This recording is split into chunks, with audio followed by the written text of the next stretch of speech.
Hello, everybody. Welcome back to CAPERS, the Chicago Way, for yet another exciting, riveting, spellbinding episode of What Will These Poor Bastards Do when they leave their lives of crime behind and try to take out Capone and fulfill their deal with the feds, because they cut a deal a while back, right? I believe a little while back, last episode, we saw the group ended up. Well, this is like, let's recap a little bit. You dealt with Honest Bobby, which is to say, you questioned him a whole bunch, kind of half tortured him, and then shoved him in the trunk of a car and took him to the Hawthorne, where he is still in the trunk of that car.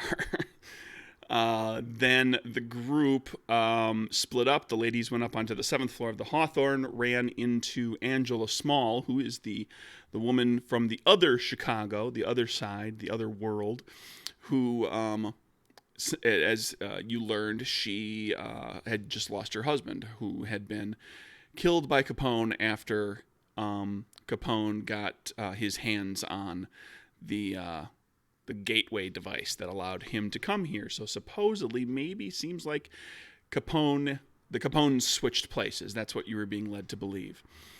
Meanwhile, out on the street, Kieran and Ollie ran into Giuseppe and determined what they believe is that is not their Giuseppe, that this Giuseppe came over from the other side. And through a series of very good trait checks and some coercion and so forth, basically turned him in to the police for his for your Giuseppe's crimes. So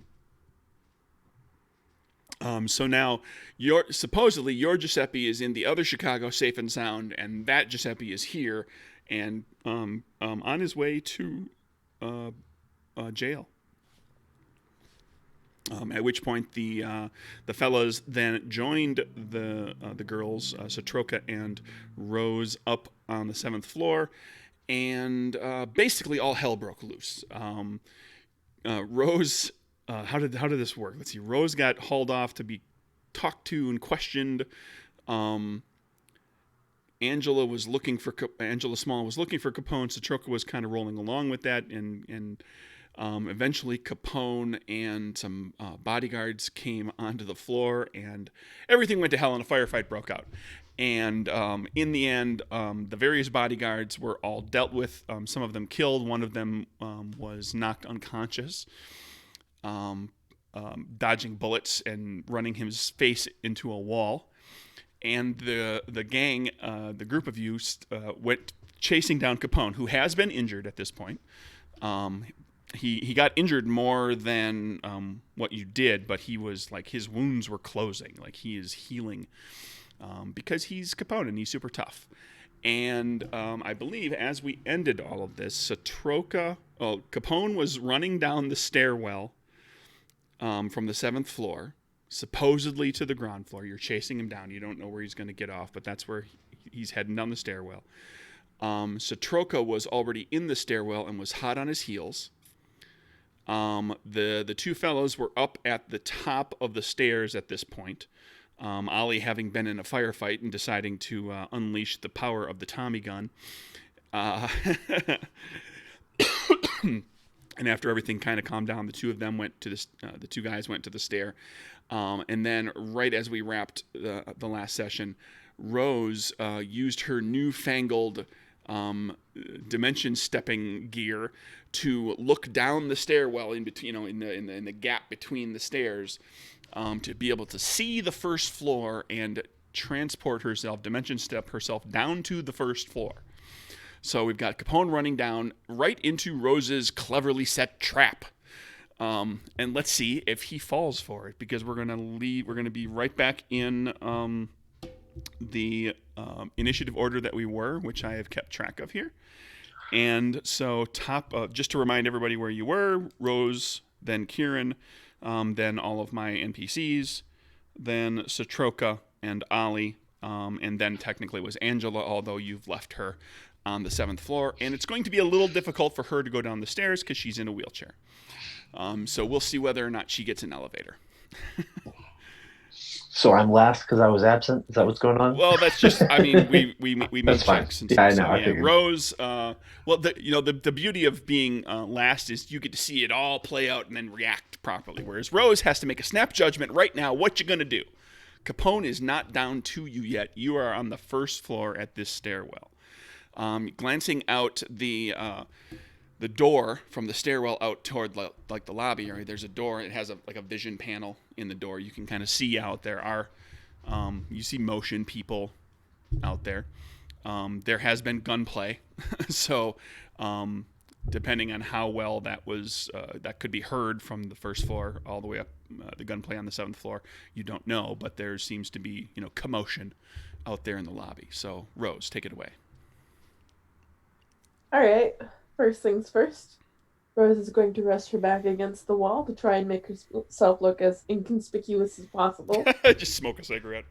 Because Capone has not seen her yet, so she is pretty certain she's safe. That is true. You were never out in the corridor with Capone, so he does not know you.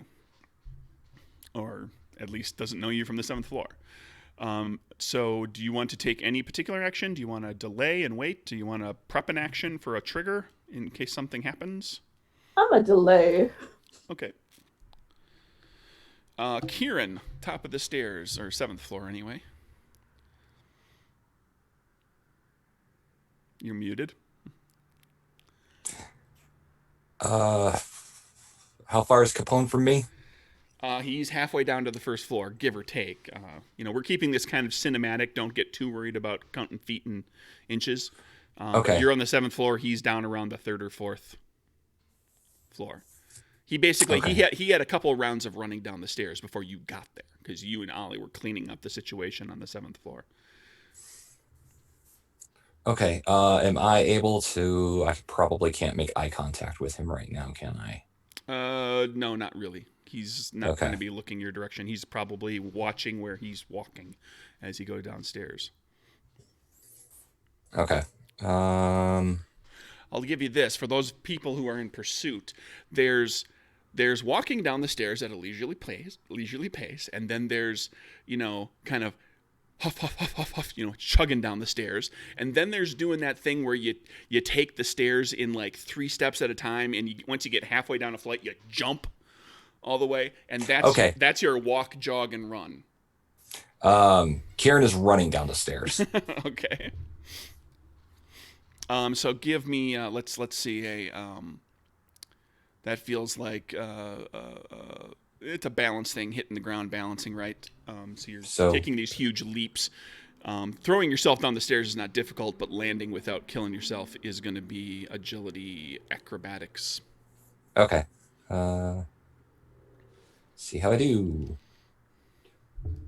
Not half bad. Queen of Spades.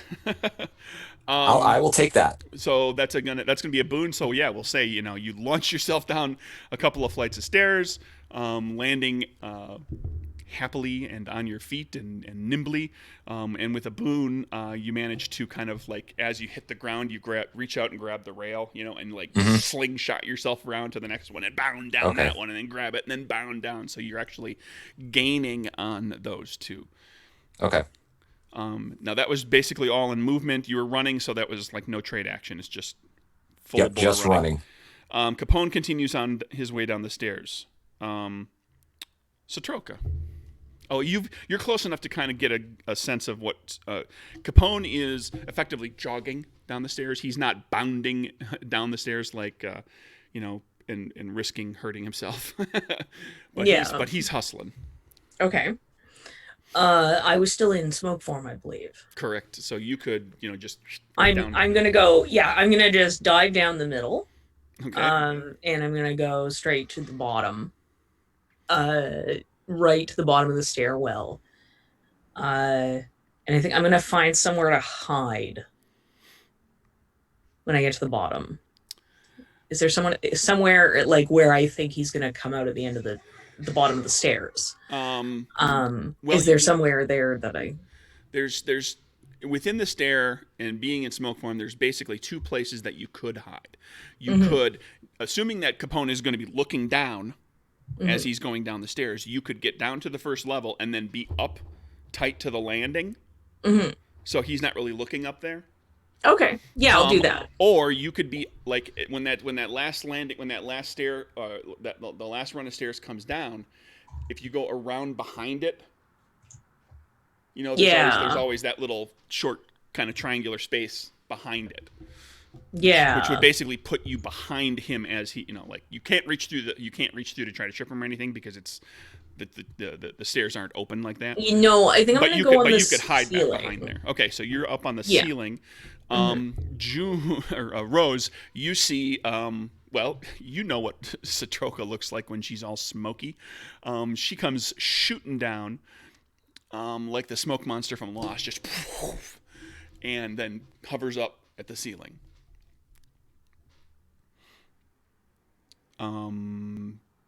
Yeah, that's going to basically kill your movement, Satroka. Yeah, and then I will prep my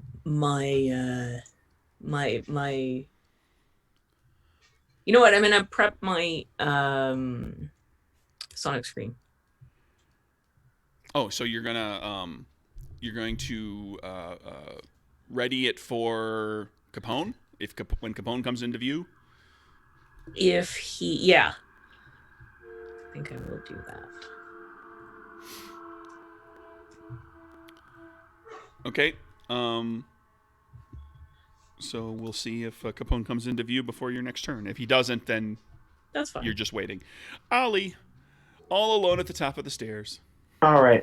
Quick question: did I take any damage last session, or am I full hits? You did not. You are fine. Okay. Yeah. Next question is like, how wide is the stair well? Can I like look down between and see kind of Capone running down the steps, or is it like real tight? No. I mean, it's between the two runs of stairs. It's like there's a foot, you know, and there's a handrail and everything that. So you can kind of look down. It's one of those things where you can look down and you can kind of see like a person's arm. Okay. As they're putting, you know, if they got their arm on the. So that's not going to do on the quite guardrail what I on the handrail. If the person was on the stair away from the center, you wouldn't be able to see them. They're too far over, like your angle, you can't see. If they're on the opposite landing, can I see them? You can basically see them as long as they have, you know, if they're using the handrail near the center. This is the wacky shit I'm going to try to do. Okay. So I kind of want to time it. If worse comes to worse, there's Moxie to influence the narrative of the story. I want to time it till Capone is kind of on the opposite landing and leap from this and try to land on him using my damage prevention boost to keep from killing myself. Oh boy. All right. That could be like, what, 4 stories? Yeah. Okay, well, I'm going to make you spend a Moxie to say that gap is wide enough to actually drop a body. That's fair. Without, like, you know, getting stuck. Without it being a tight squeeze, you know. Like, enough space that you can go. Make yourself real thin and just whoop. Straight down. And then, well, let's see. Getting down to him. Basically, gravity's doing the job for you. It's just got to aim it right so I actually hit him and not, like, splat. Well, the real kicker is going to be stopping yourself because you're not going to land on the landing. You're basically going to fall and, you know, like grab the handrail and put your feet on the stair, and you're going to be hanging in that gap. See, I always go like thinking running start and just leap across sort of thing, how far down, but I guess that's kind of inaccurate. You've got to go down. Down, I mean, he is yeah, straight way down. So you could get down to him very quickly this way. Okay. Yeah. So it kind of becomes a question of like, you know, I'm going to fall, and now grab. Otherwise, you're going to shoot past him. Okay. And we'll do this. Call that. Oh boy. Call that perception and either athletics or acrobatics. I have neither athletics or acrobatics. And my perception is a 1. Yeah. So with my boost activated, I can't even pull a card. You can spend a Moxie to attempt. Or you can... well, here's the thing. You can... I'll let you take back the boost. Could I do it with agility instead of perception? Like, would that make more sense? Because it is... kind of an I'll acrobatic type of thing. I'll let it roll. I was making it about timing it as you were falling and like grabbing at the right time and seeing when the right time was coming. But Okay. fine. Here we go. It's time to get Capone. Okay. Give me agility. All right. Agility, I have lots. I actually have 5 to pull from, so four of them because I'm using a boost. Nope. Probably not going to do it. Jeez. There we go. Ace of Spades. Ace of Spades, 2 boons. All right, here's the deal. You hit right where Capone is. So Kieran, you see Ollie just fall through the gap in the stairs. Cross myself and leap. With the ace, you fall right there. Or with it being a success, you fall right there. But you've got 2 boons, so you can spend the boons on anything that seems appropriate to the boon. But I'll throw in, you can have grabbed Capone in the process, like grabbed his arm at the handrail. You can actually hurt him. You could damage him in the process. If you spent both boons, you could do both. If you think of anything else that you think a boon would be good for in this situation. A boon could be allow you to quickly flip yourself over the rail so you're on the stairs because otherwise you're hanging in the gap. How much fall damage would I be taking from this? Like I imagine it's 4 stories. No matter how I catch myself, I'm going to get hurt. Well, I'm going to do this because you guys are extraordinary people. One of those boons could be to negate any potential damage. Okay. Or you can just use the boons for other things and then make your checks. And then I'll flip cards for actual damage, and you'll have to spend Moxie to reduce that. If you want to. Would I have an idea just of like, is it going to be suit or color, or it's going to be a surprise? It's going to be. Yeah, this is going to F you up on the way down. This is going to be like two times suit color. I mean, you were potentially bouncing off of all sorts of concrete. Yeah, I figured per floor. It's a pretty long fall. This is going to be 2 suit times 2. Okay. Falling damage. All right, so I want to use one of those boons to negate as much damage as you'll let me negate with 1 boon. I'll let you negate it all, and just not. Okay. You managed to time it just right. Yeah. You just drop clean down. And for my other you don't one, ping pong on your way down. For my other one, I want to, instead of having grabbed the rail, I want to grab his arm, or like grab the rail and have his arm, so I'm like kind of hanging from his arm, so he can't really go anywhere. I haven't pulled myself up yet necessarily. Okay, so you're hanging by Capone. Yes. Rose. Like I imagine that would kind of throw him off balance, We'll find out what happens to him on his turn. He's going to have a hard time continuing his run. That's the idea. What do you got, Rose? Rose sees the silliness of Ollie's choice, and then decides, well, if that startled him enough to make him run down the stairs after this, yeah, they're up at they're right up at like the 2nd floor. Yeah. I'm going to prepare an action now. I'm going to prepare Immolation Boost on my fire pistol. Okay. Which I know costs Moxie to do. All he's about to lose his eyebrows, isn't he? When Capone reaches the bottom of the stairs, or as close as he can get, and sees me and notices, or realizes who I am, I set myself on fire. Oh, so just pure scare tactic. Wonderful. Well, on the upside, you're surrounded by concrete and steel, so nothing's going to suddenly start burning, other than maybe Satroka. There's already smoke. Okay, so you're prepared to. When there's smoke, there's fire, right? You're prepared to set yourself on fire. I mean, you want to prepare that as your. Yeah. As your action. Okay. It's an immolation boost. So you're hanging around, and if Capone makes it down here, you're going to set yourself on fire.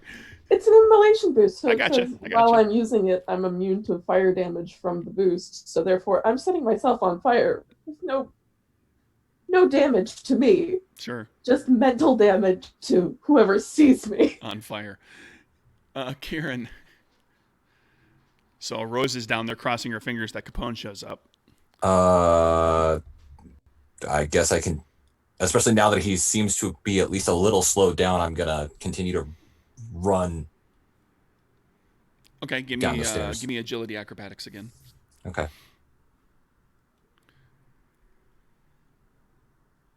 King of clubs.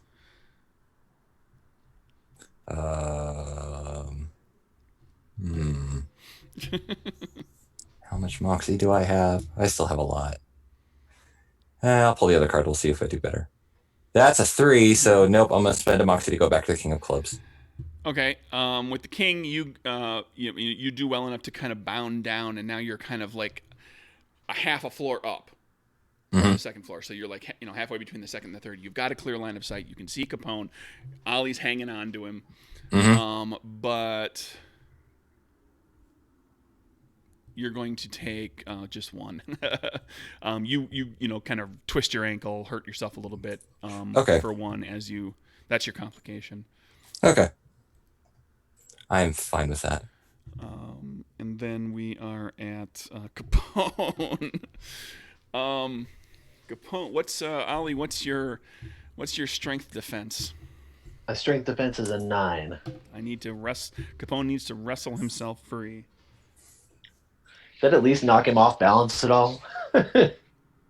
Or is he just like that beefy? Oh no, he's a big tough guy. You're basically just holding on to him. Yeah, it's true. all your weight's on it.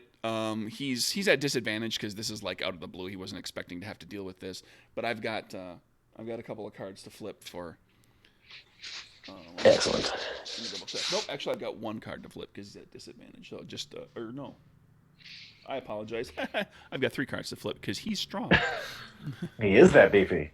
Yeah, he's strong and tough. And that's an ace of diamonds, so an ace is going to be with a boon. He wrestles himself free.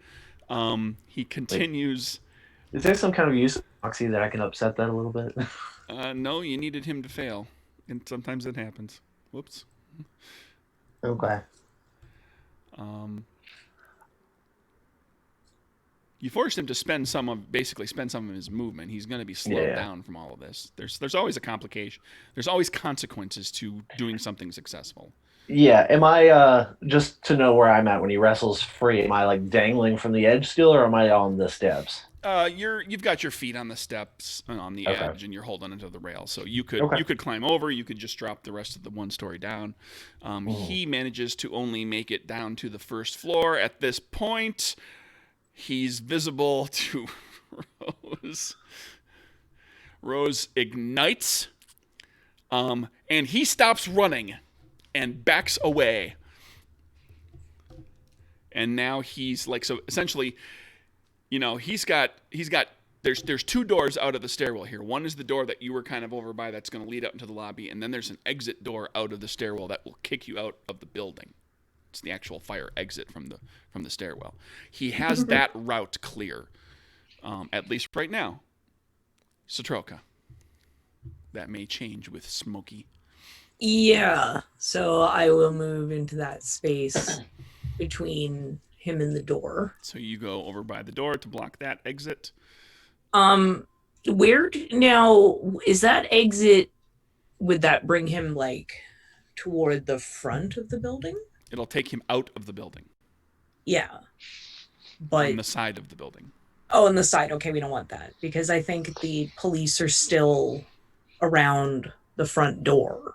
If I remember correctly, the police are in the area, but the last time you saw, there were police officers that were kind of near the entrance, but it's also been, some time has passed. So, I mean, all it takes is one patrol person to be walking. Yeah, I guess I'm just thinking that the front entrance is at least the most visible place.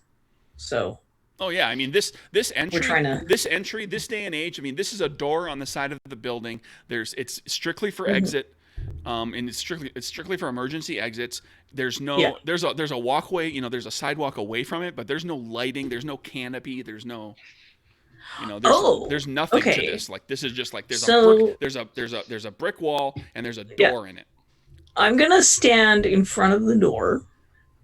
And I'm going to use my density increase boost. So you're going to transform back into yourself. Yeah, so I'll turn back into myself. Physical. But not just turn back into my form, but become even more so.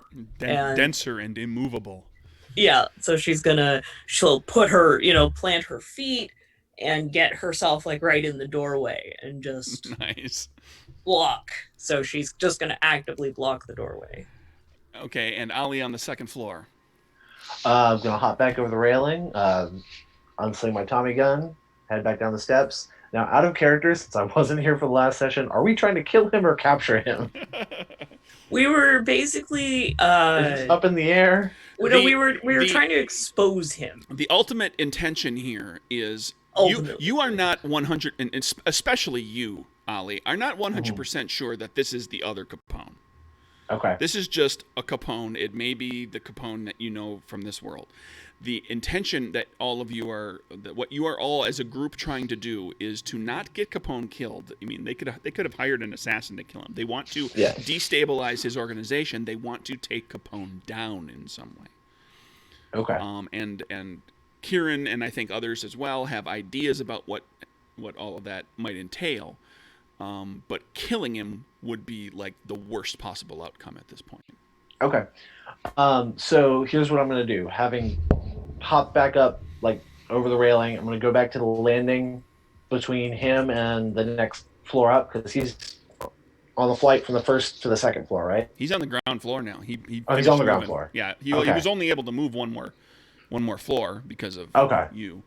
Okay, so I'm going to come down those steps toward him, leveling the Tommy gun at him. I'm going to activate my precision boost, and hold my attack in case he does something that would provoke an attack.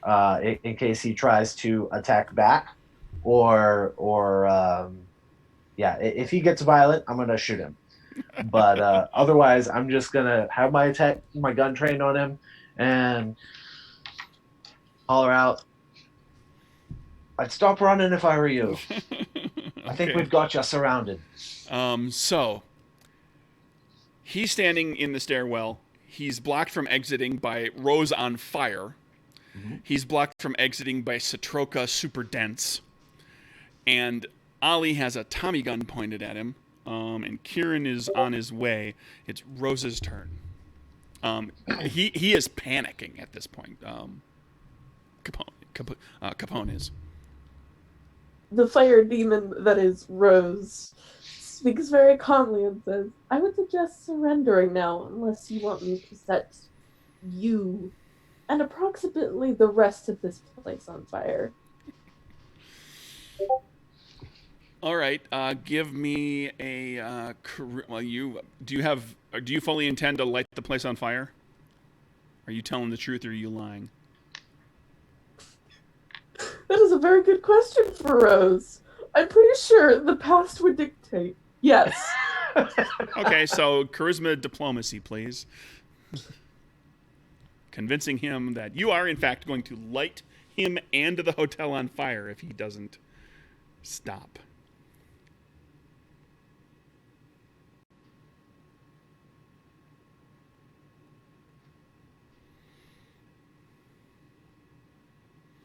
Spending a moxie to go back to the queen.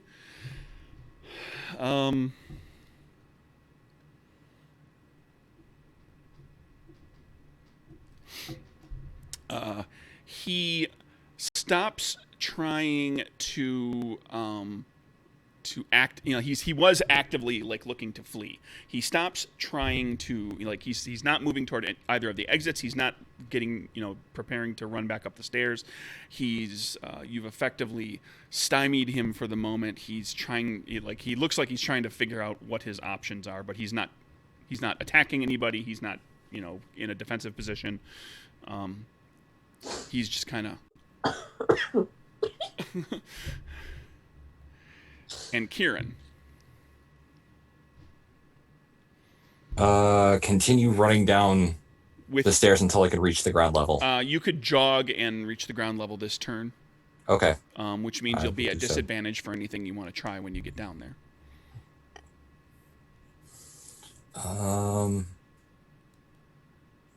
Okay. I will jog down.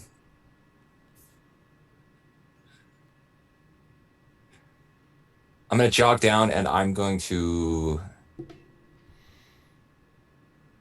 say, "Oh, it's you. We thought it was the. I'm so sorry, Mr. Capone. We thought it was the imposter." Okay. Ollie looks really confused when he says that. Can I make a charisma deception to try to Sure. get him to buy this? Okay. That's 3. My skills. Okay. 3. 1. 2, and this is of course where I am gonna just 3. 9 of spades. This is a little far-fetched. I'll spend a moxie and see if I can do one.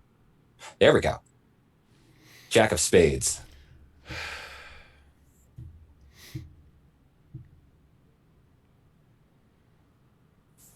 So repeat for me. What did you say to him? Oh, Mr. Capone, it actually is you. We're so sorry. We thought it was the imposter. And Kieran makes a show of like putting his gun away. Okay, makes a big deal out of that. Yeah. Capone says, and goes, "Everybody stand down." Capone relaxes a bit and says, "Who are you? What do you? We got to." He's looking. He keeps looking at the woman on fire, getting a little thrown by that, and he says, "We got to get me out of here. There's been gunplay and a train." Ollie puts away his train whistle. Yes, I think we know of a safe place. You get me out of here, I'll make it worth your while. And he does one of these. Absolutely, Mr. Capone. At once, sir. Ollie's looking really confused. He slightly lowers the weapon, but not a lot. Effectively dropping out of initiative. He's still you putting kind of lowering the Tommy gun puts him more at ease. He's still giving the side eye to Rose. Rose gives the side eye to Chris to Kieran really quickly, like, "You're not surprised? I'm on fire. What the hell?" I turn on my telepathy with Groot boost and I go, "Nothing you do really surprises me anymore." Everybody play along. Get him to come with us wherever we want. Yes, we take him to FBI. Yep, this is all telepathically. Right. All happening telepathically. Rose quickly puts herself out, just not very happily. Okay, so Rose is no longer on fire. Ollie's looking around like, "Lord, your voice changed." What? Okay.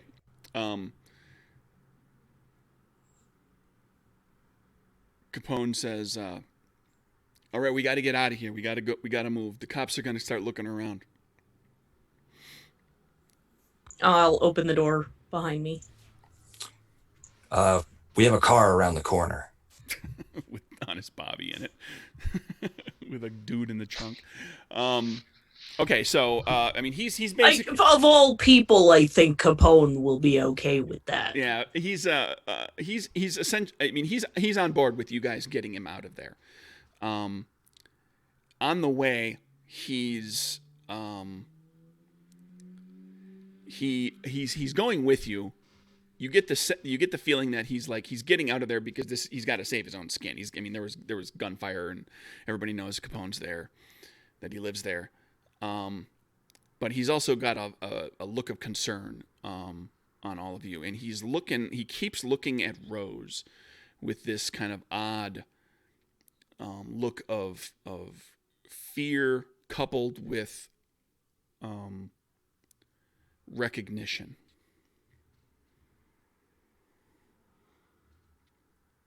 So where do you go with Al Capone?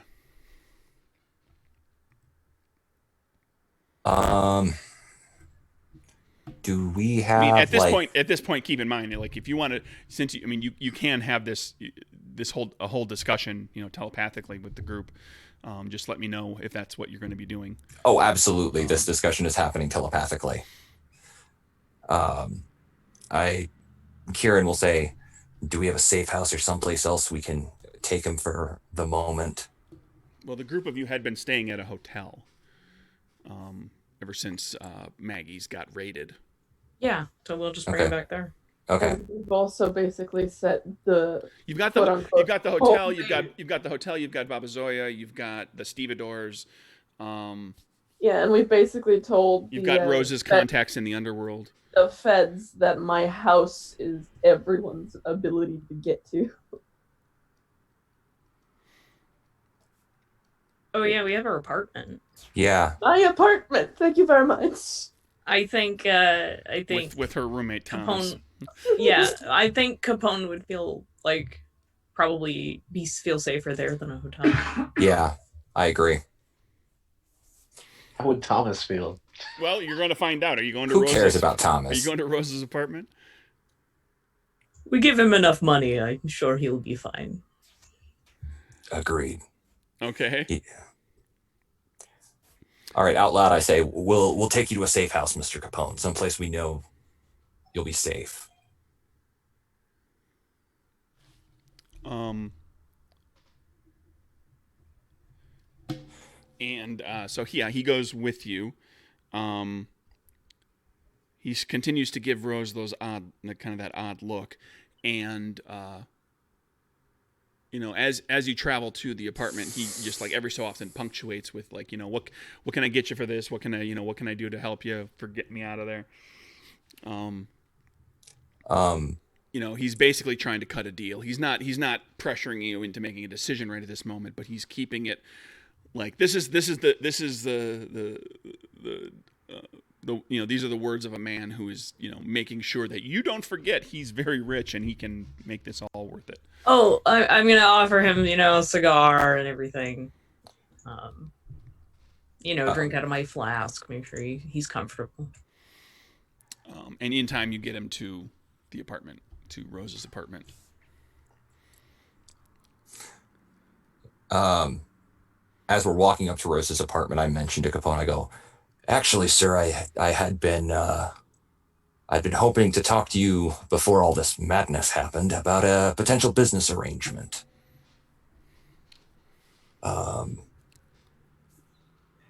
Let's get safe and then we'll talk. Absolutely.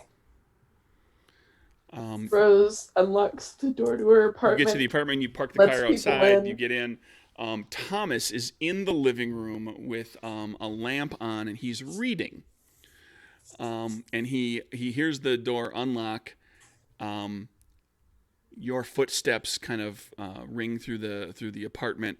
He recognizes those because he knows you. He looks and says, "Where the hell have you?" And then like this crowd of people starts coming through the door, including Alphonse fucking Capone.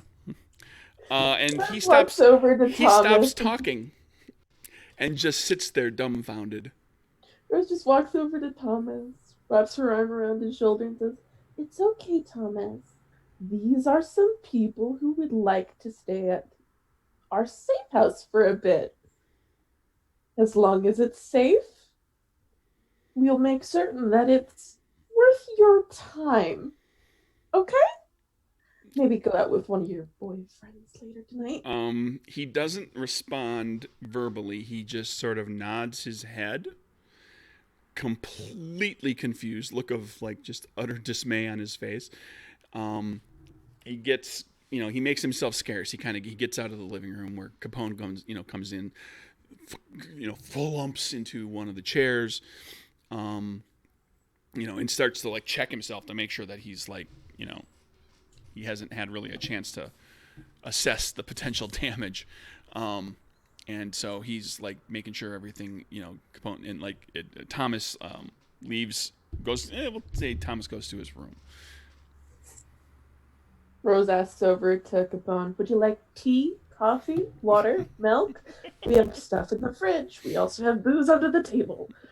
What would you like? Let's see, it's evening at this point, right? So Loving it. he'll have a drink, whatever you got. Satronka, would you like to pour the man a drink? We have vodka. That'll do. He swigs back. Pours entirely too much vodka for everyone. Yeah, he swigs it back happily. He says, So what's it going to be? Name your price? Let's thank you for getting me out of there. We got I can't stay here for very long. I got to get in touch with my people, but you got me out of there. What do you want?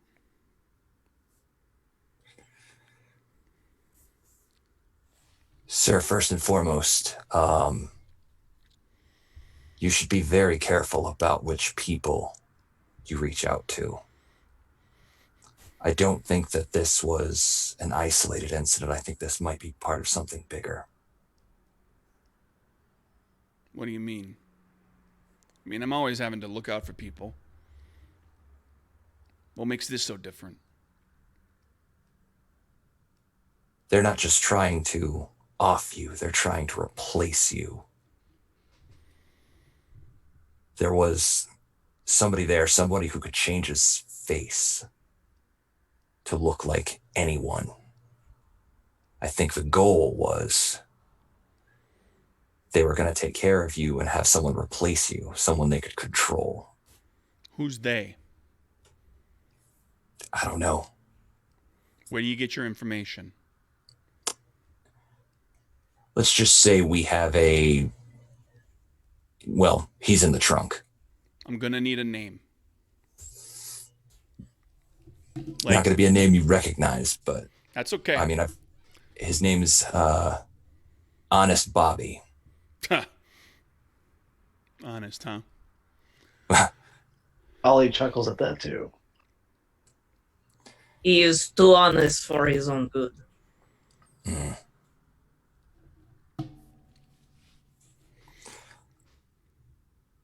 As to our price, well, have another drink, and we'll talk about that business arrangement that I was hoping that I would have an opportunity to talk to you about. And I go to pour him another drink. I'm going to telepathically tell... And now's where you're going to plan to screw him. Okay, go ahead and talk. Yep. I telepathically tell all of them, I go, the first one of you who can make an excuse to get out of this apartment, find a phone, and call the feds. Because... all I have to do is go to bathroom. I can get out window. Okay. Ollie doesn't even respond telepathically. He just says, speaking of Bobby, I should probably check and make sure he's still breathing back there. It's probably not a bad idea. Oh, yeah. And I head out the door. I'm Okay. gonna go prepare some tea. All right. The rest of you can at this point. We'll just kind of chat with him, and I'm gonna kind of like, just try to talk about how great my family and all the Russians are, and they're all good, and you should be nice to them.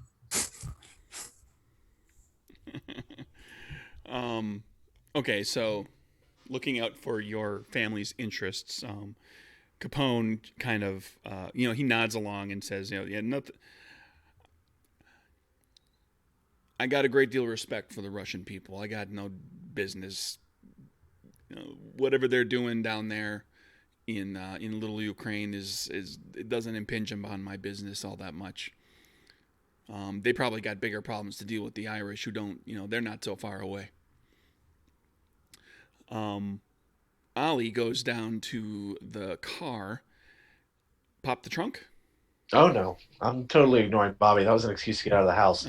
Oh, okay. Would I know if there's a payphone nearby or a public place where I could potentially use a phone? I mean, you're in more or less residential area. I mean, you could try to use. I mean, you don't know any of the neighbors, so you don't know who has a phone because nobody talked to Rose about that.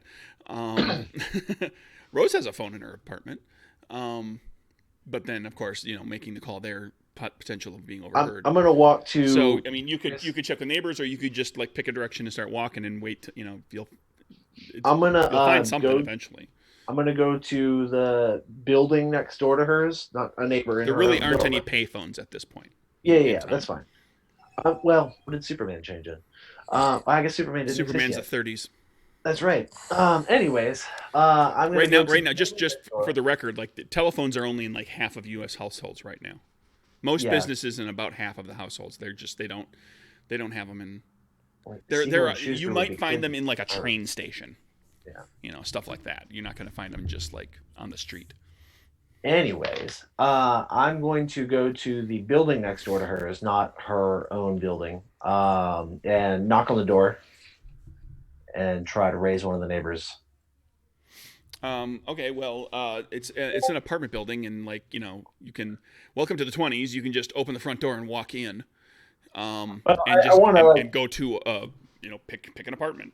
And knock on that. I mean, I don't necessarily want to break into somebody's house. No, so but this is like walking into the corridor of an apartment is something you can do in the 20s. Oh, yeah. I plan on walking into the corridor, but I'm going to go pick a door and go knock on the door and try to explain to someone that my car broke down and I would like to use their phone to call a tow service. Okay. You go knock on a door. You get a kind gentleman of advanced years. Saying, you need the phone? You need the telephone? Aye, sir. My car broke down outside. I need to call a tow. He kind of looks you up and down. You're kind of a big guy. Well, you're not really big. You're just I'm not tall, but I'm kind of wiry. Yeah, wiry, tightly built. Not a lot of fat on you. Nah. How long is this going to take? Oh, 5 minutes, I suppose. Tops. Just a quick ring.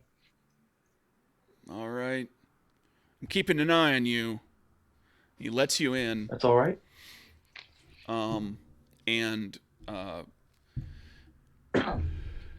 He points you over to the telephone. And a pistol like falls out, like it falls like he had it in his belt, and it falls like his pants in his belt are too loose, and it just falls like down through the leg of his pants and onto the floor. And he picks it up. You may want to be careful with that. You're liable to lose a toe that way. He scrambles to pick it up. Has a hard time doing it. Reaches down, slowly picks it back up. I'll reach down and pick it up and hand it to him. Oh, he bats you away. Oh, okay. He gets there, and then he takes the pistol and like he goes over and stands by an end table, kind of a little bit away from you, kind of a little bit away from you, and puts the pistol on the end table, but stands away from you. So, and he's pointed you to the phone. Okay. I imagine I would not have a phone number for the feds. I would have to talk to the operator. I would like to spend a moxie so that you do have a phone number. Did they have phone numbers at this point? You would know, like you'll have to, you have to talk to the operator, but you like getting a federal office, you kind of have to know what to ask for. Exactly, that's what I mean. So we spend a moxie, sure. Spend a moxie to decide that the feds gave you the appropriate information for how to get in contact with their office in the federal building downtown. Because there's always somebody staffing, even if there are not many people up and about. There's always somebody there. Okay. And I'm gonna, when somebody picks up, ask for the agent that we're supposed to be talking to. Make sure I get a hold of them. And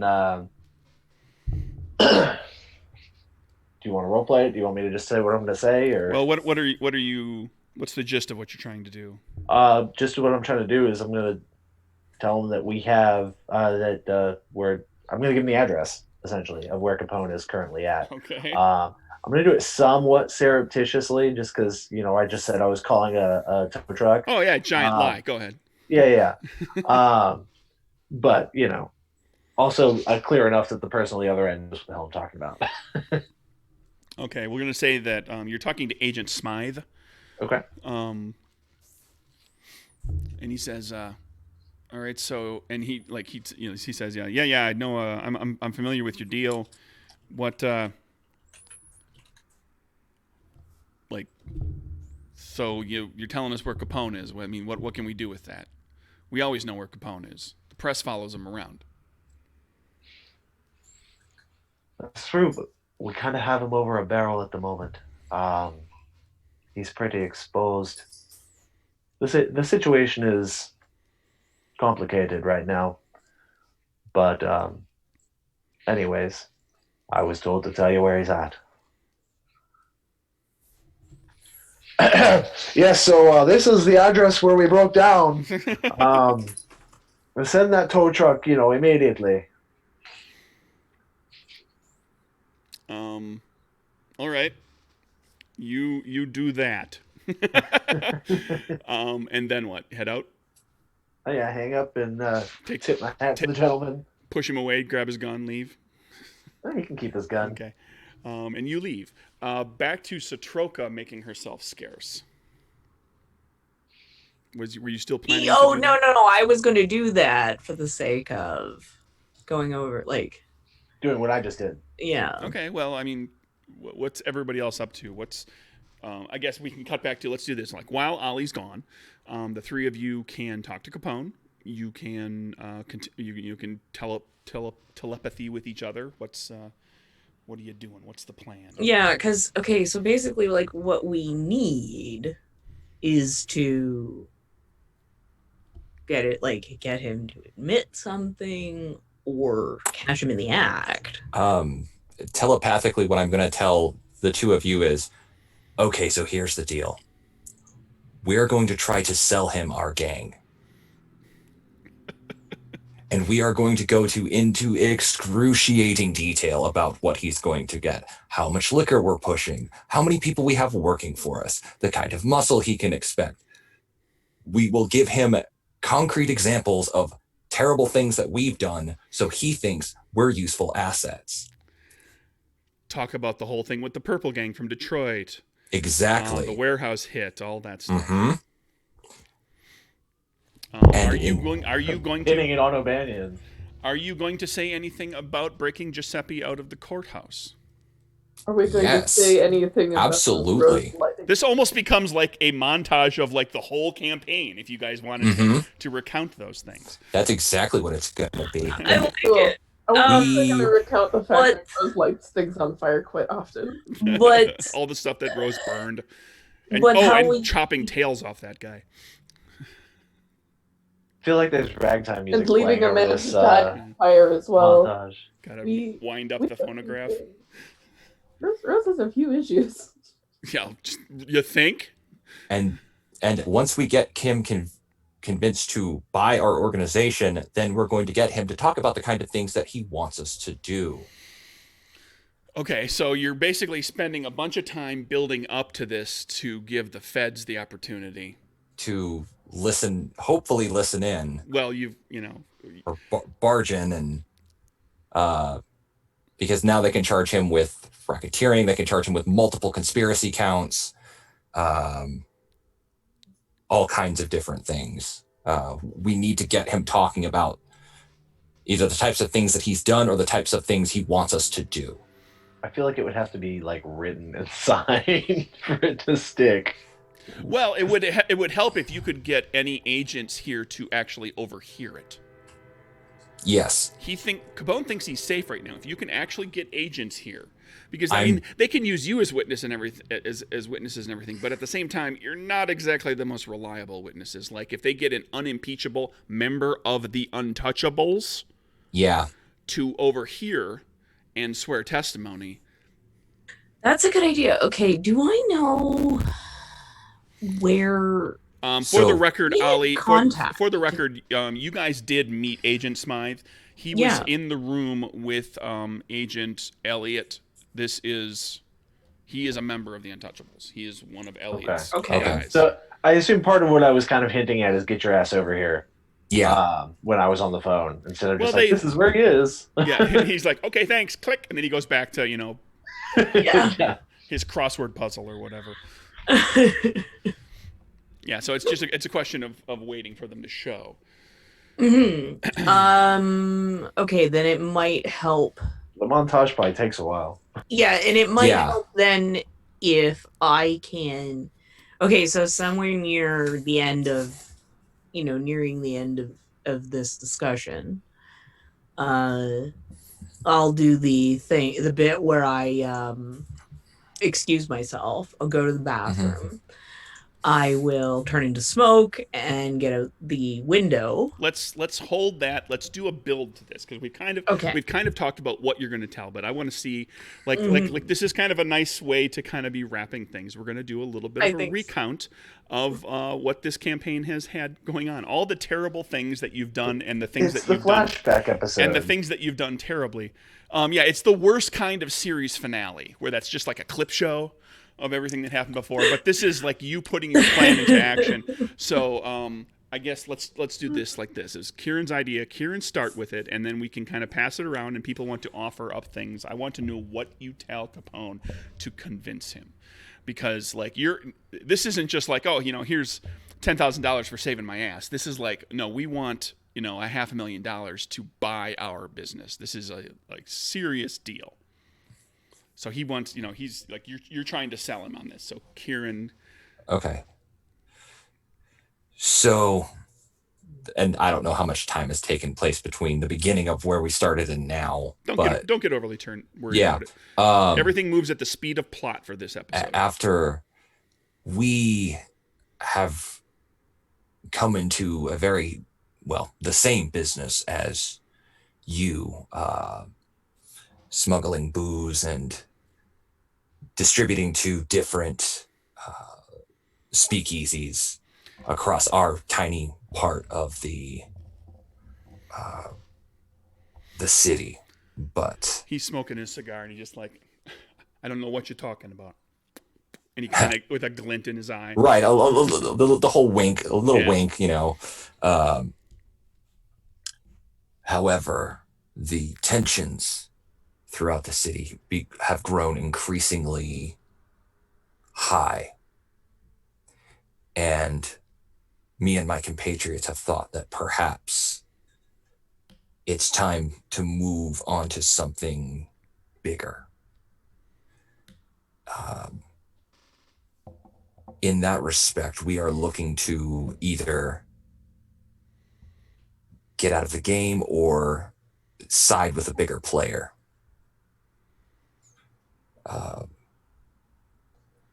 While we have a pretty slick operation going, we can't stand up to the likes of the Irish. If they decide to squeeze on us too hard, we can put up a hell of a fight, but in the end, they've just got more. Give me a charisma deception. Okay. Okay. Go ahead and clear my board. Are you keeping telepathy open while this is all going on? Yes. So I will lose. People can suggest things to other people. Yeah. So but that also means I'll lose a card because I'll be using group boost. So. Okay. I'm going to give you advantage on this because you played the right cards of anti-Irish, anti-North Side Irish gang, and you flattered him about the idea of selling off to someone bigger. Like you played all the right flattering. Okay, to so get this started, so that'll offset your card so loss for this one. that's a Jack of Diamonds. Should I keep going, gang, or should I stick with that? I've got Price is Right. Stay. I've got 4 draws total, so I could draw 2 more times, or I could stick with the Jack. Ooh, I don't know. That's a tough one. You only have 1 Moxie left, so yeah, I know. Save it. Unless we earned Moxie in that last escapade. I should probably do that. Yeah, for like the whole catching him thing, we'll give everybody a Moxie. I was very reckless in jumping off the building. So. I absolutely manipulated him there at the end. So there's some vices and virtues and whatnot. Yeah, give a couple extra for that. None of Rose's vices or virtues help with her setting herself on fire. That was reckless, wasn't it? I don't have. Not really. Doesn't. Oh, okay. Even if she was. That's true. Reckless, she wasn't gonna. She wasn't hurting herself. Yeah, that's true. Now, if she had lit the actual hotel on fire, or is Rose prankster? I don't remember. Rose is trickster. She likes playing right. pranks, telling false stories. You know. Well, she'll get a chance to tell a story here. That's true. Yeah. As we pass this around, so yeah, you continue your check. You got a Jack. You've got more. You've got more Moxie now. Yeah. What the hey? I'll see if I can do better than a Jack. 10 and another Jack, but it's clubs. I'll spend the Moxie and go back to my Jack of Diamonds. Okay. I should have done this beforehand, but Jack, you keep him interested. We'll put it that way. Okay. I'm gonna do a recall. I'm gonna shuffle everybody. Okay. Because we should have done that after we caught him. I apologize. That's all right. I mean, basically, Kieran's goal at this point is just to keep him interested and keep him talking until we can get the feds in here to overhear. Give me just a moment here while I go through all the cards. I wish there was one command to recall and shuffle. Mm-hmm. But there's not. Telepathically, I'm like, if any of you come up with any ideas of the things that I should tell him, please feel free to contribute. You know. Ollie's going to chime in. You're not back after yet. That. What's that? You're not back You're yet. not back yet. Back yet? Ah, man. I mean, Okay. you just walked out the door. Oh, okay. This is while I'm gone. Never mind. Yeah, well, I'll let you know when you're back. So he's leaning and he's interested. Maybe we talk about. He's kind of looking to the other two of you as well. Maybe we talk about how we help clean up the body for Giuseppe. Little Bill Thompson. Yeah. Who actually that's a mystery that's hanging. Little Bill is back. Yeah, that was 5 or Wait, 6 sessions. what? 5 or 6 sessions ago. Yeah. Little Did Bill you realize? reappeared. You guys dumped his body in the river. I vaguely remember and that. 2 months I later, remember it. And 2 months I don't later, remember that he either. reappeared. Yeah, it was a mention that you got on you heard it on the radio, and then you were in the middle of other things, and we just kind of went into. Oh, okay. That happens. Yeah. Not It went everything. from, oh yes, his body is now dead and we've thrown him into a river, to, surprise, here's this little Bill Thompson guy It's just a random Standing. Chandler twist. It's fine. going and talking to people. We can leave it unsolved. So, what else? Capone just kind of he continues to look to Kieran. He looks to the group of the other two of you. Feel free to. You've got him interested. You have not sealed a deal. Just tell him about the fact that we helped clean up a body. You don't have to be specific. On the side part, am I close? Am I too far away for the telepathic link? I just want to know if I'm hearing what Kieran is saying. You would be, unless you're within at least, and right now I don't have a range boost, so unless you're within 30 feet, you're not going to be able to hear it. Maybe then we talk about Giuseppe? Yeah, Rose, I know you like to keep your secrets close to the chest, but does he know you? Do you know him? Because he was looking at you weird earlier. Well, I'm pretty sure everyone would look at anyone weird if they were set on fire walking towards them. He Going wasn't just in the giving you direction. the crazy look. He was giving you the I kind of know you look. Okay. Possibly he remembers me from a young age, but I really, really doubt it. Okay, fair enough. As you are having this extended conversation telepathically, Capone is sitting there in this quiet, silent room and starting to get a little like, what's going on? Rose grabs a box out of the cupboard and says, Capone, would you like a cigar? He's still smoking Satroka's cigar, but he'll take a look at what you've got. I'm sure you heard about maybe a couple of the things that we were able to accomplish. There was cleaning up the little Bill Thompson incident, a favor we did for Giuseppe. Mm-hmm. There was bringing Giuseppe out of prison. That was something. That was fun. That was fun. How'd you do that? We have a lot of ways of doing things that are, well, you see one of things I can do. Let's just say I had a man on the inside who was able to provide us with some assistance. And a little note slipped to one of us to let us know that he needed our assistance.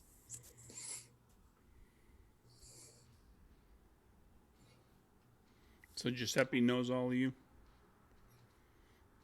As of current, yes. But prior, he only knew one of us. He knows Rose the best. They have a history.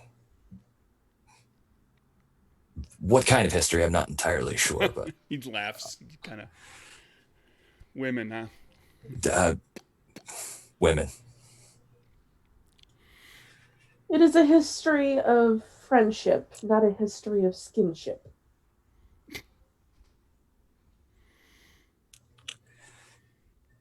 So, we dealt with some local toughs called the O'Donnells. Irish. Exactly. Oh, we take care of them good. Yeah, that we did. And thanks to them, I got a lovely new table. Every time somebody slams the Irish upstairs, Ollie sneezes downstairs. Like, Little chill.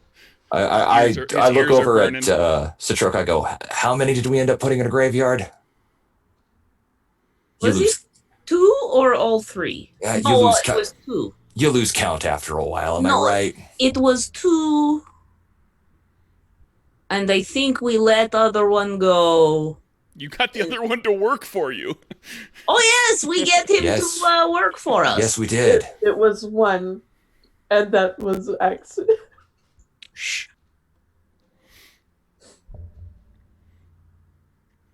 Out of character. Wasn't one of them the one I shot? Point blank? Or was that somebody else?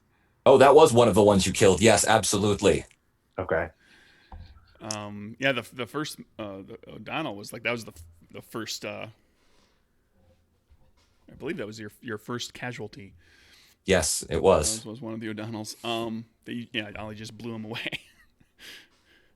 Because I'm pretty sure Rose just stabbed. Rose killed one of them too. Yeah. Definitely killed one of them. Let's see a charisma. This is all you pretty much telling the truth all along here. Just telling them about what you've been doing. So charisma diplomacy to, shape that into something that is enticing for him to like. You get sufficiently impressive. Can I help with this? Anybody can make the check if they want to. In fact, I would kind of like everybody to make at least one check at some point. I'm trying. Let's make this a group effort. I'm trying. 7 of spades. What is going on? Everybody decided to, like, we're going to run on the assumption that everybody's kind of talking at once. Everybody started flipping cards. I was going to go one at a time. What? Oh. Haha. Oh. Okay. Let's maybe have Rose go first since she pulled a king. Well, everybody started flipping cards, so everybody's finishing their checks now. Okay. We're not going to suddenly decide, oh, somebody's got a king, so we'll just go with them. That's it. Oh, somebody's pulling from my deck. Oh. Somebody pulling from the wrong deck. Yeah, that was me. Sorry. Oops. I did pull from the wrong deck. It's one card. It's not the end of the world. So we got Kieran, you're sitting on a 6. Rose is on a king. I'll spend to go back to a 10. Is Satroka, is that all you have is the 2 cards? You got a pile of Moxie. Are you doing anything with this? I'm gonna spend Now, one. keeping in mind, quick note, in case it makes a difference, you could choose to fail this. The 6 of spades the 6 will be a failure, but it's spades, so that is motivation. That's a free Moxie to use on, like, your next check. That's part of this process. Normally, it would be on the next round, but this is kind of like a scene-long kind of thing, so you could get an extra free Moxie out, or you could just start spending Moxie now. Yeah, I think I'm just gonna try one more. No. And there's no reason to go back to the 6. They're both equally bad. They're both failures. Yeah. But you're going to end up with, I'm going to put one Moxie down here that you've got you have to use, like, in this scene. It's available for you when you make your next check in this scene. If you don't use it for that check, then you lose it. But we otherwise got 2 people who managed to, continue to impress him there. Ollie makes it back, and you kind of get to the door, and you hear inside, like, all 3 of your compatriots are just, like, basically spilling the beans about everything you've done. I walk in the door. So, did I miss the party? What are we talking about? Have a seat. We're just getting started. I think we just got to the Purple Gang. Ah. The warehouse. That was a fun one. That was. Why don't you fill in some of the details, Ollie? Oh, about how we pinned it on O'Banion, and then we burned the place to the ground and stole as much liquor as we could get out with. I'm sorry, burned the place to the ground, but that place exploded. Well, yes, it was kind of a tinderbox. And I would remember because I was the last one out of that fire. You forgot the part where I managed to get the men at the warehouse to help us steal their own liquor from them. Oh, That was pretty brilliant. that I was do have to fun. admit, that was like another, 3 truckloads full? Yes, At it was so least. funny watching them put it on there, and we were like, "Hurry, hurry!" At this point, like, this is previous was, like, interesting, and Capone was kind of just taking it all in. Now at this point, he's amused. He's, like, truly amused. Like, the idea that you went in there, pinned it on the Irish, cleaned out a big chunk of the warehouse, burned down the rest of it so that it couldn't end up in anybody else's hands, and got some of them to help you. And as I recall, you could even expand upon that and say you turned a couple of those people into permanent employees. Oh yeah. Yes, we did. Oh yeah. How many By of those? offering them a better, basically a better job than what they were having guarding a warehouse. I remember I got one. I think we got 3. I think you flipped 3, and one of them kind of took off on you at one point. One of them got out of dodge it, but you had 2 of them. We flipped a couple before that job, too, because some of them went south in the job. That's kind of what made it go south at one point. Yeah.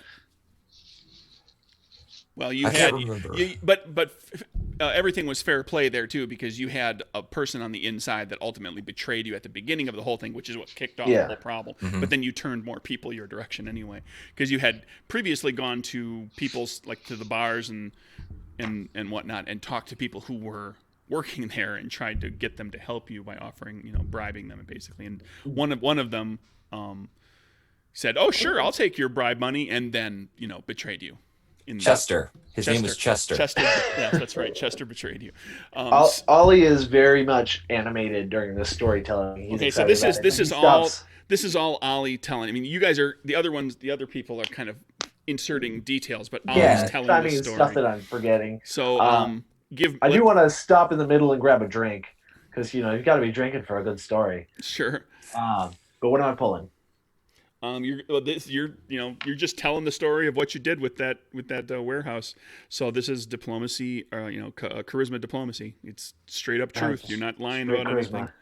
There's really no reason to lie about any of this because it's actually a pretty damn good story. All right, let's spin a moxie. And has some very amusing moments.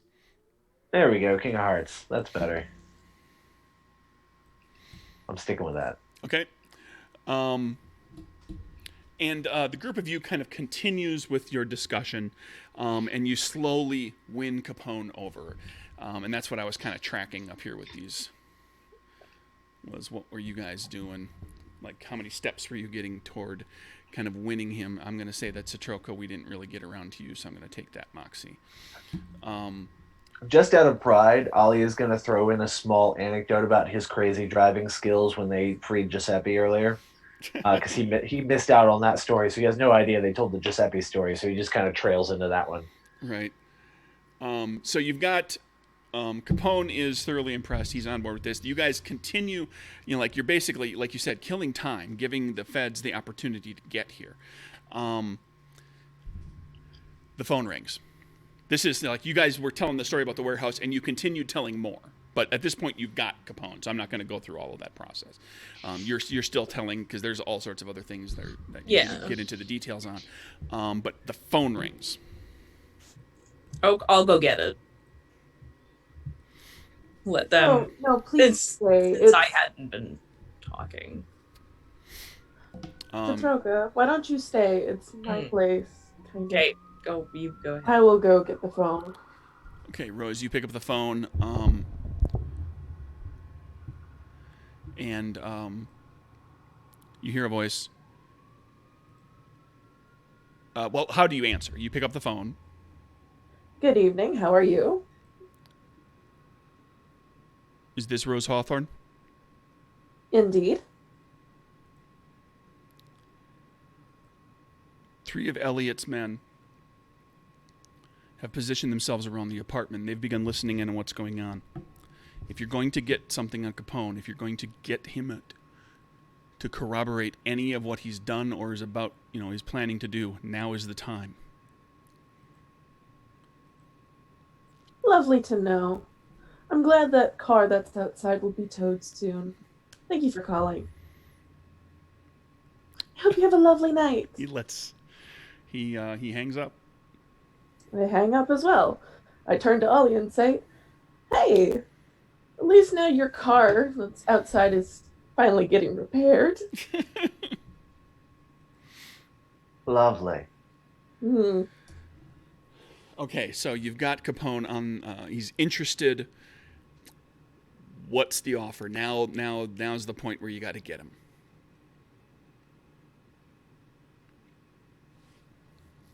So we've told you what we're capable of. We've shared some of the things that we've been able to do. What can you offer us in exchange for our organization, our services, and I mean, our dashing good looks? There is that. And, we've heard a lot about you, what the newspapers say, but we all know they have a tendency of exaggerating things or maybe not giving you the full story, the real story, what really happened. I mean, can you share anything? And, Kieran saying this as he's like taking a drink and smoking a cigar. Like he's playing it very casual and, Rose pours herself several cups of tea and just continues to drink.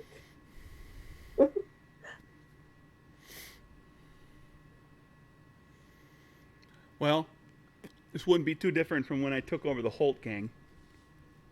You remember the Holt gang, and those of you who have been in Chicago for a little while, you do. There was Holt Street, kind of on the west side, was kind of its own little gang, its own, not terribly different in size and scope.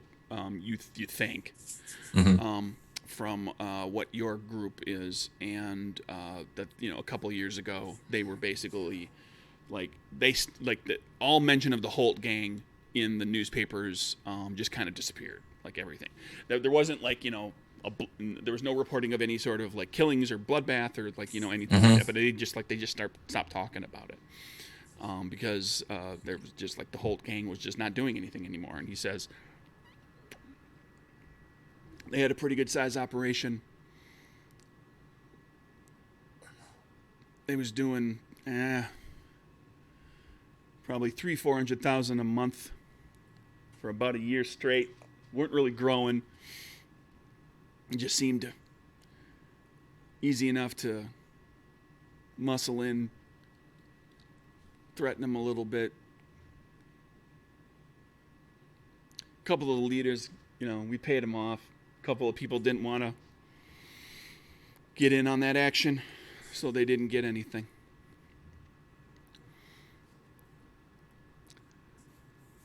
Feels like your operation is about maybe about as lucrative as that. And he offers to the group of you basically to buy your operation, assuming you can guarantee, and all of this is going to be dependent upon guaranteeing all of the all of your gang, basically all of the people that are with you, that they're all going to come over, that they're not going to cause problems, that they're going to he expects, he says I expect there'll be maybe 10-15% won't want nothing to do with it, and I understand that. They want to go, they can go. Anybody causes problems, that's a different story. We deal with that on a case-by-case basis. But he's willing to buy the group of you out for $4 million total. So basically, you're going to, that's like $1 million a piece instead of taking in whatever you were taking in on a monthly basis over the course of several years. Right. Is he, just because you're summarizing this, is he expecting us to stay on with the organization to kind of help the transition over to, are we going to be leading this group still under him, or is he just buying it outright, replacing us with his own lieutenants, and we walk away? He's expecting you to be involved, but there will certainly be, captains of his that will be in charge. I mean, you're selling your stake in the company effectively. Well, I can tell you right now, our people are a lot more ambitious than what the Holt gang were. You said that their operations were stagnating. Ours have been continuous growth since its inception, and we project that it will continue growing and making money. And we don't tolerate disloyalty in our people. Everyone that we've brought on, they'll do what we tell them to. No questions. No problems, though you never know until the moment comes. So how can you take care of the people who are problematic? Not that I'm saying that we will have any problems, but... Well, any of the people that become problems, they won't be problems anymore. I think you know what I'm talking about. That's distasteful business. I don't like to talk about that. That's fair, but I need to know that once things get taken care of, that it's not going to come back on us. I don't want any other people sniffing around us. We're not shy here. We've already told you, what we've had to do. And if it's terrible business for us to tell you the things that we've done, then why are you accepting our proposition now?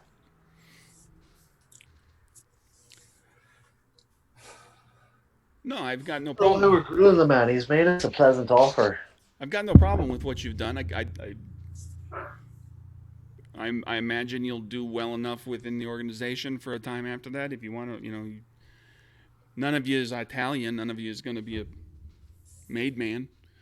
I'm satisfied. I'm okay. If you say your people are going to come across okay, if there's not going to be a minimum of problems. Mm-hmm. I think our operations are worth at least 6.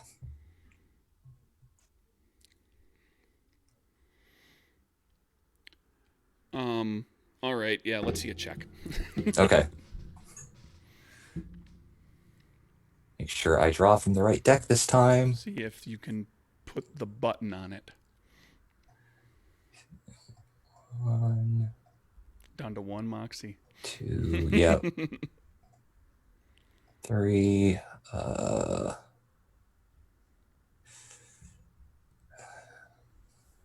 question here is, do I go back to the 10 or do I try to draw another card? Okay. Here goes nothing. Nope, 7 of clubs. He says, well, now you're starting to piss me off. Well, let's call it $3.5 million. That sounds good to me. Way to go, Kieran. Why don't we shake hands on this deal and celebrate some new wealth coming in here? Share some drinks, share some stories, and have a good night of it. Instead of further grilling the man. And I'll pull out another bottle of vodka. Capone looks to Kieran. So?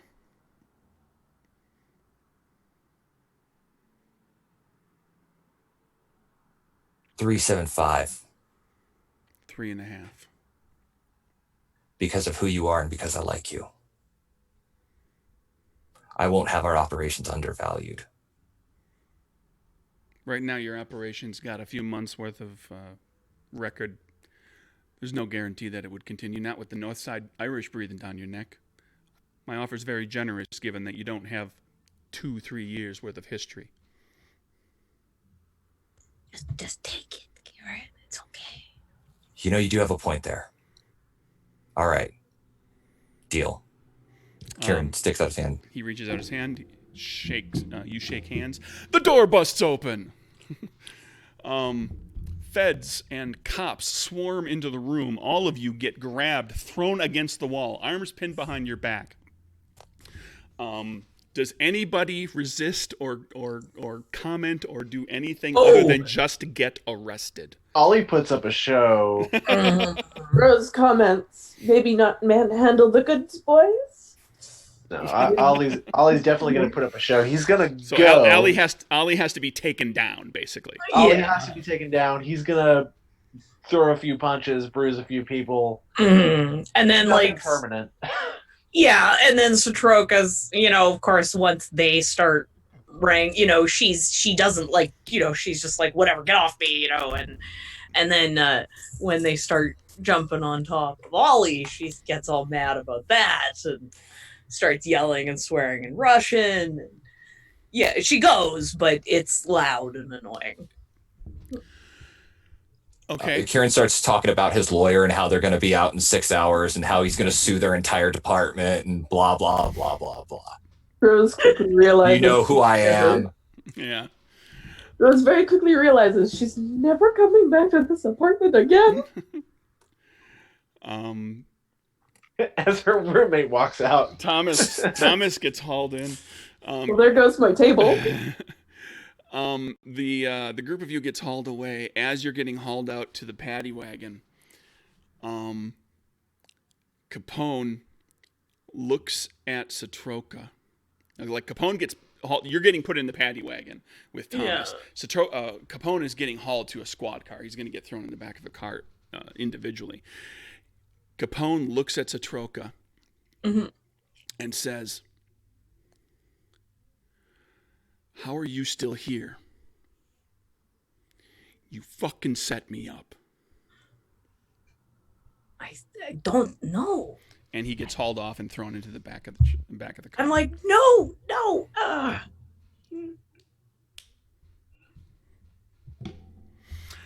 And they take Capone away, and they take the group of you away. And Bobby's still in the trunk of the car. Yeah, on the curb. he's left behind. We'll cover him because this is Capone getting hauled off. Multiple witnesses of the group of you are all called to testify in federal court on, like Kieran said, charges of, in this case, a few minor charges of, some of the things that he admitted to, like theft and purchase of illegal goods, because when he bought the Holt gang, he bought all their booze. And so, prohibition violations in that respect. Primarily, however, in the, conspiracy to commit conspiracy to grand larceny of contraband, which is buying you guys, conspiracy to commit murder, because everybody knows what he was talking about. That's going to be a little harder to prove in court, but it's like, wink, wink, nudge, nudge, we'll just take care of it. And a number of other charges. He gets hauled in. The group of you there's no witness protection program at this point, but you are put into protection for a short time in a safe house. Capone is rolled through the federal court system very quickly. They make a huge show of it. All of you are called in to testify on the stand and look Capone in the face, and like when they do the is the man here in court today? Do you see the man in court today? And you have to point, and he's right there. And as you each do that, Capone gives all of you a really solid glare, a deep, abiding, hateful stare. Ollie smiles and winks at him. At the end of everything, he is found guilty. He is sent to Joliet prison. His organization falls into, it doesn't crumble by any means, but it does fall into a bit of disarray. A man named Frank Nitti is rumored to have taken over. It's at this point that, there are a number of gang incidents of gang violence where the Irish get a chance to kind of take a shot here and there because they don't have the the immediate, like if Capone were in charge, there would be immediate blowback if the Irish went after any of Capone's people, if there was any like significant violence, shootouts and killings, but without Capone there to just immediately fly off the handle and order retribution. Nitti is a little more controlled than that. Giada disappears. Like not like like murdered disappears, but like it's just rumored that like she just like went back to the old country. As the Torrio Capone gang undergoes a major restructuring, as you might call it if you were a business organization like your old gang. Giuseppe, that you left over here, ends up going to prison for your Giuseppe's crimes. Angela Small touches base with the group of you and thanks you for making Capone pay. I'm going to say too that like during the trial, Capone, when Rose is testifying, Capone bursts, kind of bursts out as you're putting the final nail in his coffin, and starts to kind of rant about, quote unquote, that day at the smoke shop. And I should have known you were trouble, and I can't believe blah blah blah. I'm gonna, and then he starts threatening you like crazy, like his guys are gonna come after you. So like he's just digging his own grave. But now he's referring to this was. Confirming, it appears, that this is the Capone from the other side, the one that you talked to at the smoke shop right before you left the other Chicago. Which Rose goes from being surprised to being devilish with her smiles. Which means that the Capone from this world is trapped on the other side, apparently. And at that point, after all of that wraps up, you also discover that Honest Bobby died in the back of that trunk. So sold that car. Ollie's like, oops. It was her car. Goodbye. Yeah. After you get that car back, and the body gets removed and disposed of. The stink never quite goes away. The stink of a dead, just the mild, pungent aroma of a dead, decomposing corpse. Maggie recovers in the hospital, and she and Siobhan get a little apartment to just kind of put their lives back together. So what happens to them is they're both well, but what happens with them is a story for another day. And I would like to know that once all of this has happened, we're going to go around the table. Anybody who wants to pipe in first, we can just kind of roll around the table. What's your epilogue? This is the this is the wrap up. What do your characters do after this? Ollie wants to talk to Satroka for a second. Okay. Mm-hmm. After the whole thing's over, I imagine they are all together over a drink or something like that, and he just looks over and he goes, "Remember when I first came over here and I told you a little story about having work to do? The good Lord gave me a message, sent me to Chicago, said I've got a job to do." Yeah. Well, the other day when we wrapped it up, they said it is finished. And now, he's saying something about California. What do you say we head west? Get some sun. I think I like that. But I think maybe we might want to make sure we get married right away. Ollie pulls a ring out of his coat. All right, I'm gonna charge you. I'm gonna charge you a moxie for changing the narrative. I've got so much moxie here. Flashback scene to a few days earlier where Ollie went to. Don't ask where it came from. No. You've got the perfect way to do this. You go to her parents' jewelry store. Mm-hmm. That's right. And at the same time as buying the ring, you've got the father to talk to. That was a fun conversation. He keeps it a secret. Mm-hmm. That's so cute. She will freak out. And absolutely say yes. And be very happy. Because maybe there might already be baby. Now it's Ollie's turn to be surprised. So let's go to California right now. I'm going to spend a moxie for that. You're pregnant. Altering the... I mean, come on. That's fine. I'm just bleeding off people's moxie. We have moxie to spend. You might as well. Fun narrative ways. Given... Also, with those two, it was just inevitable. Like, it was going to happen.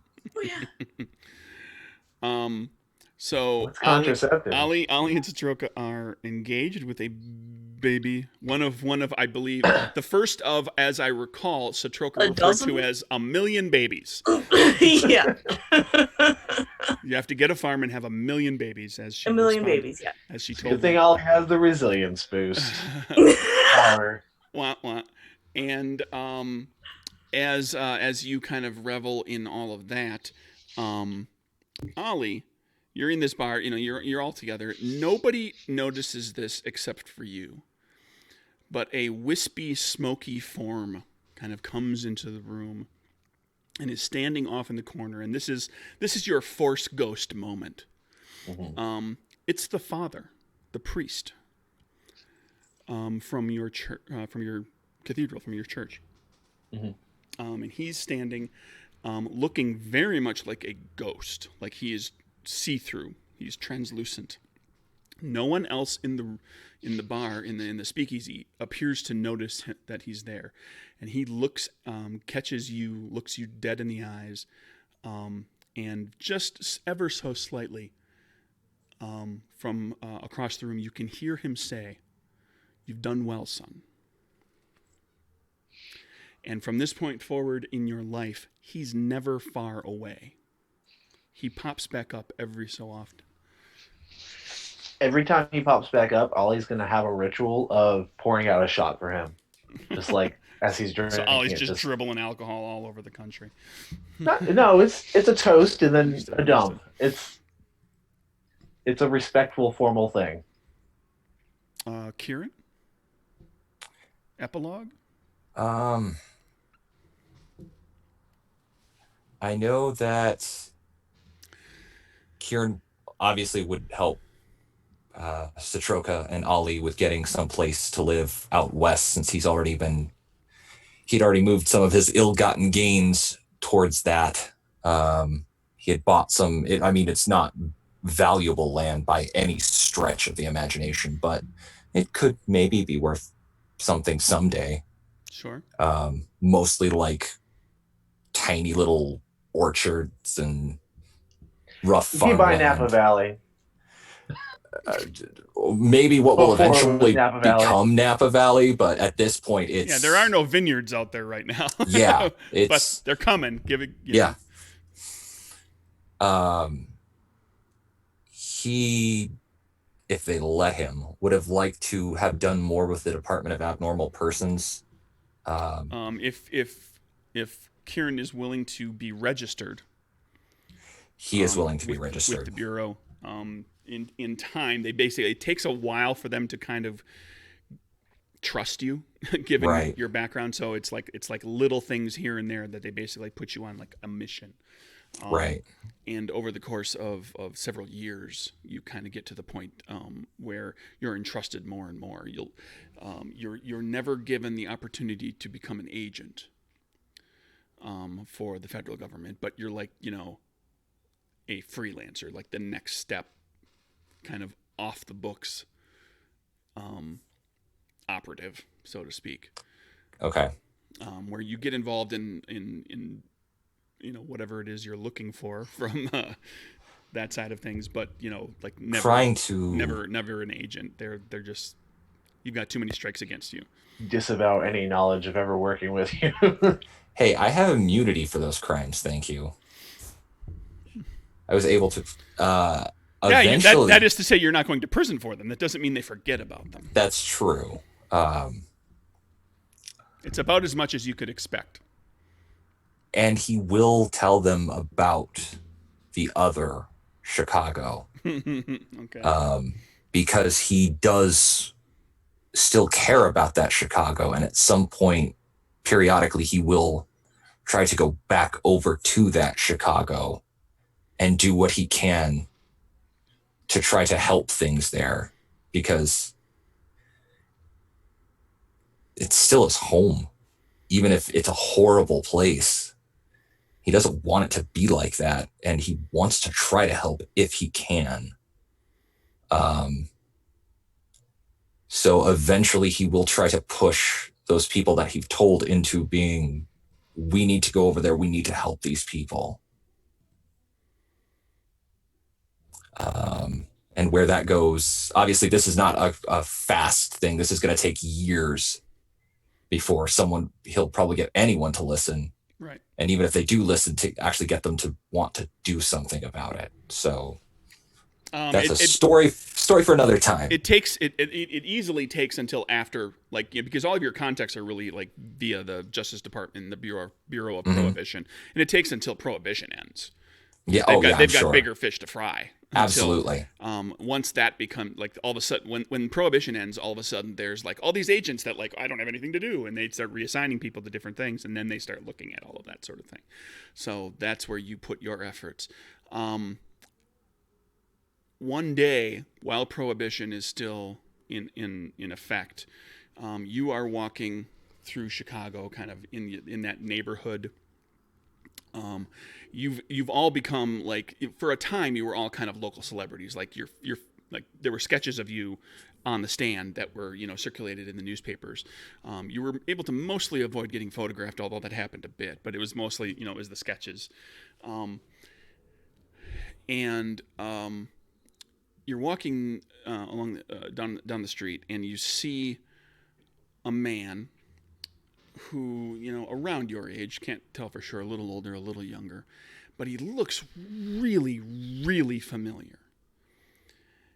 And it slowly dawns on you, as there's also a look of realization in his eyes, that you are staring into the face of your brother.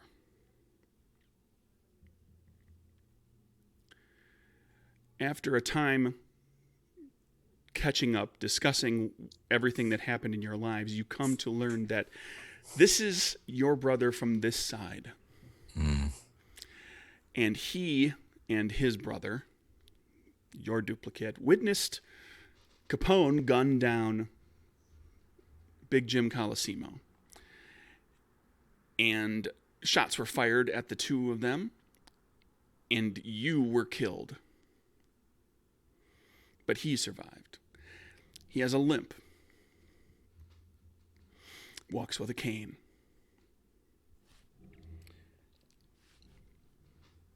What does he do? He works as an actuary. He works in numbers. Okay. He has led an incredibly boring life by your standards. But his life is about to get a lot more interesting if he's going to be around you. It will at that. Rose. What happens to Rose? What does she light on fire next? No, you don't have to light anything on fire, but what happens? Just to recap, Giada is safe, gone off to the old country. She's from what you can tell, everything's okay. Your connection with her. You at one point receive a postcard with a picture of a vineyard on it, and it's postmarked from Italy, with just the words "Wish you were here," and a G. Giuseppe, your Giuseppe, is, as far as you know, on the other side, in the other Chicago. So, what happens to Rose?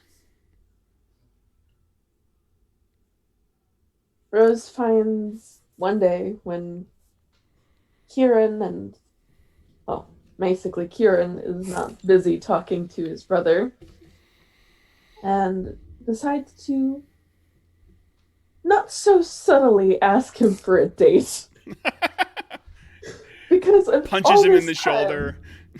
all this time they've been walking and tiptoeing around the subject of a date, to the point where Rose is like, are we on a date? Are we not on a date? What are we doing here? So now she's very not subtly walking up to him and being like, so I heard you want to learn how to tango. He would take her up on that offer. Absolutely. Well, then, I guess we'll have to make a date of it. Tango's the kind of thing I'm not going to learn it on my first go. I imagine you're going to have to give me many, many lessons. Well, that's the reason why we're still doing this, aren't we? Rose fertily touches his cheek before giving a kiss. What? Yeah, she kisses him, and Kieran just has nothing to say. He can't think of anything. He's just dumbfounded.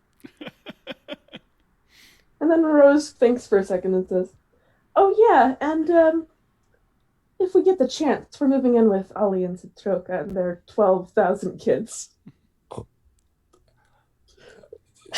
Okay. Well, you might want to get the farm next door, because there's no room. So the question then becomes for the two of you is, does this go anywhere, or does it end? I think they're still going to tiptoe around whether or not this will continue. So I it's, mean, it's never a terribly stable relationship. I could maybe see them being in a relationship, but I see it as being a very volatile relationship where like they're on again and then they're off again and then they're on again and they're off again. And they Um, finally they get so fed up and just sign the fucking document. Okay, this is where I think this is where I think this goes. They get married like 3 years from now, and they're together for 7 years, and then they get divorced, and then 2 years again they get married again, and then they're together for 12 years, and then they get divorced.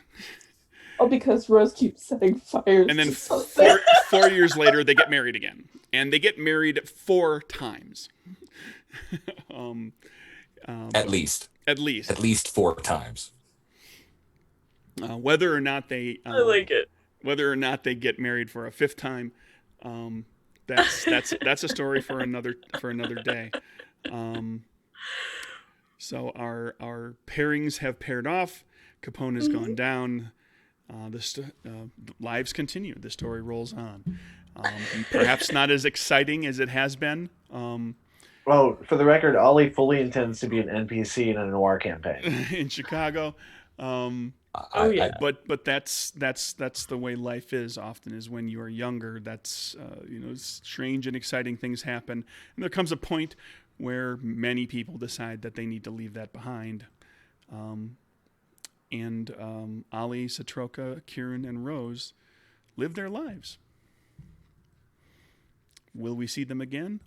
I don't know. Maybe. 20 years from now, there's Capers Noir, and 20 years after that, there's Capers Covert. Maybe. But that's the campaign, everybody. That's awesome. Yeah. Woo! Don't sound too excited, everybody. Thank you very, very much. So next week we start Motorcycle going by. All of you, Madfish, Chris, June, Owen, thank you for doing this. It has been a very long time since I ran like a full campaign of anything. Yeah. This was a big deal for me. It's like literally before I designed Murders and Acquisitions was the last time I ran a campaign. Oh wow! Wow. Of anything that was anything longer than like 4 or 5 sessions, like a mini campaign. I've run short like 4 or 5, 6 sessions 5 or 6 years of a ago. game in order to see. Well, 4 years ago. 4 years ago. In order to see like character progression rules play out and characters progress through abilities and things. But like a longer campaign, it's been quite a while. Because I get stuck. I get stuck designing things, so it's hard to run a campaign sometimes. So thank you very much for all of that. I hope you had a good time. I hope whoever is out there having watched this, I hope you enjoy the story. The criminals turned good guy. Sometimes that happens. Unless any of you has anything to say, we'll call it a night. I want to say that this was a really cool experience, and a lot of indie games out there are kind of one and done, or kind of micro things, and you rarely get to see a full campaign play out in anything but D&D because nobody wants to stick with it. You never see a full campaign of D&D either. Well, everybody true. stops at 8th or 9th level. and yeah, they just or the game fizzles out at some point. Exactly. Yeah. But no, this was cool. The system held up really well over the course of a long campaign, a decently sized campaign, and I think it just kind of is a testament to Craig's skill there. And if you don't have the book, Capers offset print run is on Kickstarter right now. If you're listening to this during January of 2020, this is true. If you're listening to it live or soon, get yourself a nice copy of that book because it's totally worth it. Totally worth it. Like, do it. Do it. All right. I'm sorry. I just want to take this opportunity to thank you so much, Craig. You have been an amazing game master, and of course as you well know, or you should know, you're an amazing designer. Thank you so much for creating this game and bringing us all together. It's been an amazing experience. So, bottom of my heart, thank you so much. You are all very welcome. Thank you for helping me make it happen. Because if a GM tells a story by himself, he's just a writer. The players make it happen. Yeah. Well, you're awesome though. I mean, you're a writer too. Well, yeah, let's not mince words here. But yeah. Yeah. All right. Mhm. Peace out. Until the next Bye. campaign.